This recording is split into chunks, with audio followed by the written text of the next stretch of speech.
ఇక్కడ కనిపిస్తున్న మొక్క పేరు షాంపూ జింజర్ లిల్లీ.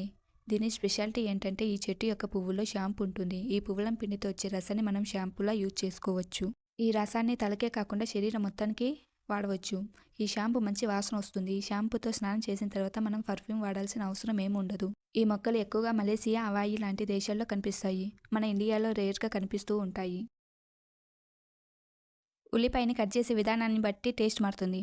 ఉల్లిపాయలు ఎంత చిన్నగా కట్ చేస్తే దాని టేస్ట్ అంత ఘాటుగా ఉంటుంది. ఎందుకంటే అలా కట్ చేయడం వల్ల ఎలినిస్ అనే ఎంజిఎం రిలీజ్ అవుతుంది. దాని కారణంగా దానికి ఆ ఘాటు వస్తుంది. మనం ఉల్లిపాయని ఎంత ఎక్కువ కట్ చేస్తే దాని నుండి అంత ఫ్లేవర్ ఎక్కువగా వస్తుంది. అలాగే ఉల్లిపాయని నిలువుగా కట్ చేయడం కంటే అడ్డంగా కట్ చేయడం వల్ల ఎక్కువ ఫ్లేవర్ వస్తుంది. ఇక్కడ కనిపిస్తున్న ఈ చేపను రిమోరా ఫిష్ అంటారు.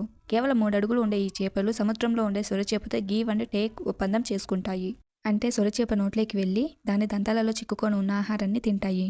ఇలా చేయటం వల్ల ఆ చేపకు సొరకు రెండింటికి మేలు జరుగుతుంది. ఎలా అంటే సొరచేపకు తన పళ్ళు క్లీన్ అవుతాయి. అలానే రిమోరా ఫిష్కి ఆహారాన్ని వెతుక్కోవాల్సిన పని ఉండదు. మనందరికీ ఐస్ క్రీమ్ అంటే చాలా ఇష్టం ఉంటుంది. కానీ ప్రపంచంలోనే అతిపెద్ద ఐస్ క్రీమ్ పార్లర్ ఎక్కడుందో తెలుసా? ప్రపంచంలో అతిపెద్ద ఐస్ క్రీమ్ పార్లర్ క్యూబాలోని హవాయి నగరంలో ఉంది. దీని పేరు కుపేలియా. ఇందులో ఒకేసారి దాదాపు 1000 మంది దాకా కూర్చోవచ్చు. ఇక్కడ ఐస్ క్రీమ్ 17 నుంచి 20 రూపాయలు మాత్రమే ఉంటుంది. ఇక్కడికి ఒక రోజులో సుమారు 30,000 మంది వస్తూ ఉంటారు. ఈ పార్లర్లో ఏకంగా 600 మంది వెయిటర్స్ ఉన్నారు. ఆయుర్వేదం ప్రకారం పాలు మన శరీరానికి కూలింగ్ ఎఫెక్ట్ ఇస్తాయి. చేపలు మాత్రమే హీటింగ్ ఎఫెక్ట్ కలుగజేస్తాయి. ఈ క్రమంలో రెండింటిని ఒకదాని వెంట ఒకటి తీసుకుంటే మన శరీరంలో రియాక్షన్ ఏర్పడుతుంది. దీనివల్ల రక్తం ఇన్ఫెక్షన్కు గురై చర్మ సంబంధిత వ్యాధులు వస్తాయి. కనుక ఈ రెండింటిని ఒకేసారి తీసుకోకూడదు. అంతేకాకుండా చికెన్, మటన్ తిన్నాక పాలను తాగకూడదు.